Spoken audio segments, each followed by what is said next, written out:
ప్రపంచ ప్రఖ్యాతి వహించిన క్షేత్రం తిరుమల క్షేత్రం. మళ్ళీ తర్వాత ఇక్కడ ఈ గోదావరి నదీ తీరంలో ఈ వాడపల్లి వెంకటేశ్వర స్వామి వారు సాధారణంగా మనకి కనపడే వెంకటేశ్వరమూర్తి కన్నా భిన్నమైన రీతిలో ఇక్కడ దర్శనమిస్తారు.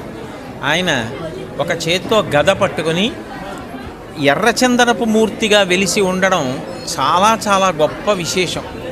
అసలు ఎప్పుడైనా గ్రహదోషాలు వస్తే ఎర్రచందనాన్ని స్వామివారికి అభిషేకంలోనో లేకపోతే అలదడమో చేస్తూ ఉంటారు.